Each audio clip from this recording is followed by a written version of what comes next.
Bonjour et bienvenue dans ce cours sur la résistance et la loi d'Ohm.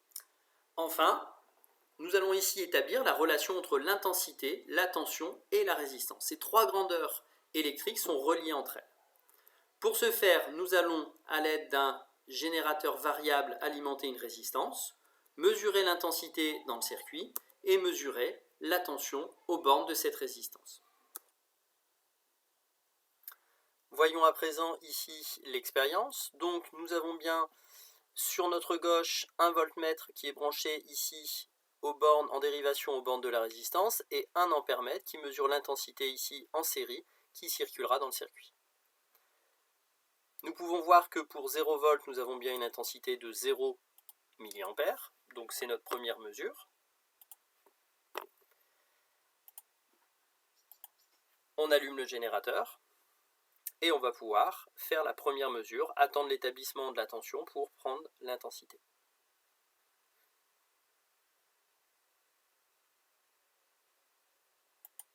Donc on peut prendre une première mesure, donc 0,61 volts. Nous avons une intensité de 2,9 mA.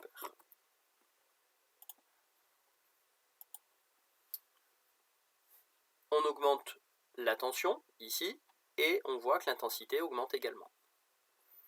Donc deuxième mesure, 1,06 volts. Une intensité de 4,9 mA.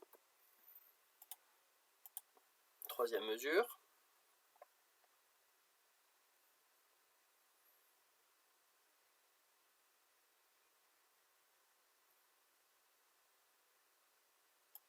Voilà, 2,60 volts, donc 2,6 volts, une intensité de 12 mA. Et ainsi de suite.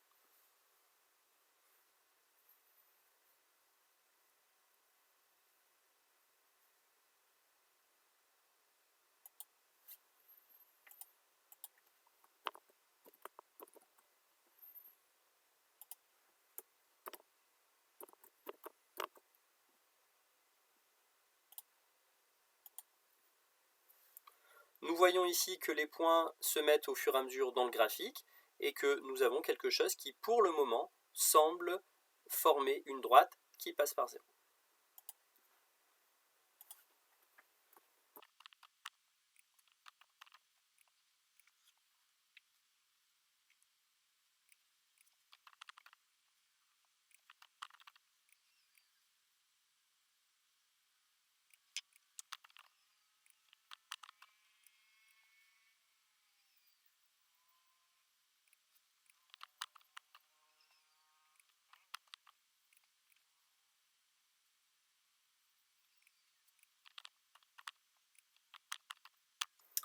Voilà, nous avons donc bien une série de mesures qui nous donne l'évolution de la tension en fonction de l'intensité, une droite qui passe par l'origine.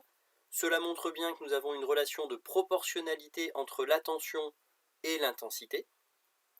Pour vérifier cette relation de proportionnalité, nous allons pouvoir calculer le coefficient de proportionnalité.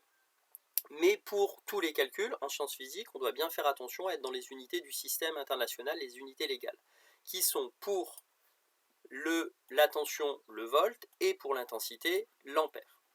Donc nous allons convertir l'intensité en milliampères, la convertir en ampères. Donc 0 milliampères, ça fait 0 ampères. Et pour passer des milliampères aux ampères, on va tout simplement diviser par 1000, puisque 1 ampère, c'est 1000 milliampères. Donc ici, on va prendre l'intensité en milliampères, que l'on va diviser par 1000. Ça nous calcule automatiquement et on va pouvoir recopier cette formule sur l'ensemble des cellules. On peut maintenant calculer le coefficient de proportionnalité entre U et I. On va calculer le rapport U sur I. Donc U en volts divisé par I en ampères. Le calcul se fait automatiquement et on va pouvoir recopier cette formule sur l'ensemble des cellules.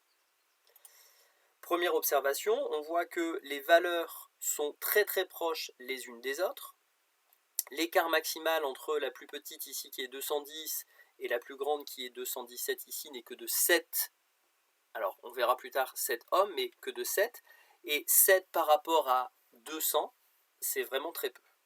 On va calculer cette moyenne, la moyenne de toutes ces valeurs. Donc pour calculer la moyenne, on va faire la somme de toutes ces valeurs que l'on va diviser par le nombre de valeurs. Donc ici, nous avons 9 valeurs.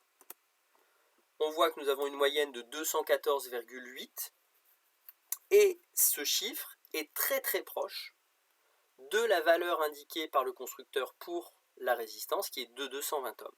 Ici, on montre par cette expérience que le rapport U sur I correspond à la valeur de la résistance.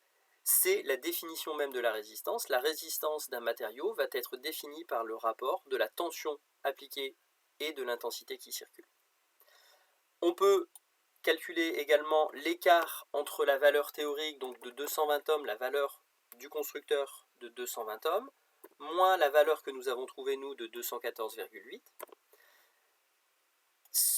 Cette différence, il faut la rapporter à la grandeur de référence, c'est-à-dire celle du constructeur, donc 220 ohms, et on va multiplier le tout par 100 pour l'avoir en pourcentage. Nous voyons ici que nous avons un écart qui n'est que de 2,4% par rapport à la valeur du constructeur.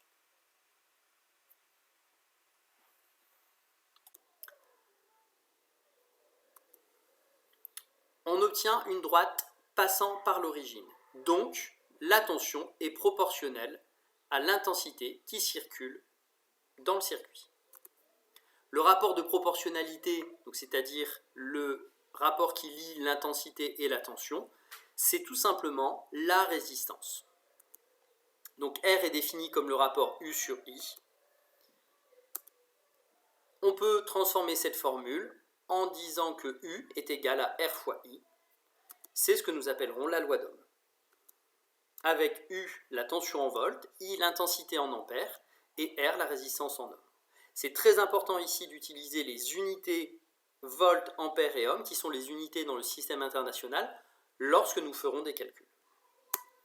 Voilà, je vous remercie de votre attention et je vous dis à très bientôt.